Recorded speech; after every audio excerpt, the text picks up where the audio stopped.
Matapos ang matagumpay na kampanya sa Manila Hustle 3x3 Season 4, inamin ni Uratex Dream Team Captain K. Pingol na isang dream come true para sa kanya ang makalaro ang Canadian Olympian na si Saicha Grant Allen.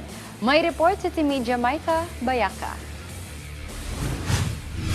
Kinapos man sa kampyonato ang Philippine team na Uratex Dream matapos ang isang matinding half-court bakbakan nitong weekend sa Pasay City para kay K. Pingol. Para na rin silang kampyon sa karanasang makasabay sa court ang mga bigating koponan, lalo na ang Canadian Olympian na si Saicha Grant Allen.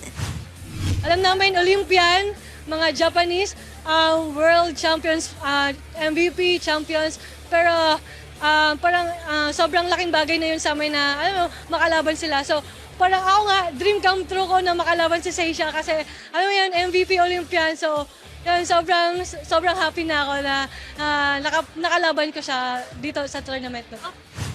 Nagharap sa finals ang Japanese team na Flowlish Gunma at ang Uratex sa Philippine Women's 3x3 International Invitational kung saan itinanghal ng most valuable player si Grant Allen. Itinuturing naman ni Saicha ang Philippine team bilang isang malakas at disiplinadong koponan at humanga ito sa ipinakitang laro ng mga Pilipinas sa torneo. Physical, passionate, unforgiving. They will give you a run for your money. They will humble you. But they love the game, so I'm always appreciative when we respect the game and bring the best we have. The best fans. It's always so hard to beat an opposing team and its crowd. There's so much love, and I'm so excited to see how much they support women's basketball, so that's so important.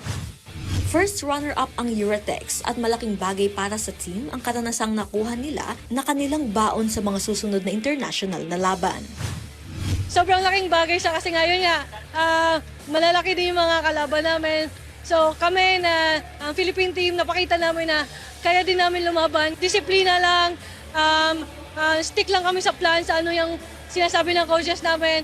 And sa momentum na nakuha namin ngayon, yung confidence, yun yung mababaunin namin na tuloy-tuloy lang namin hanggang sa next tournament.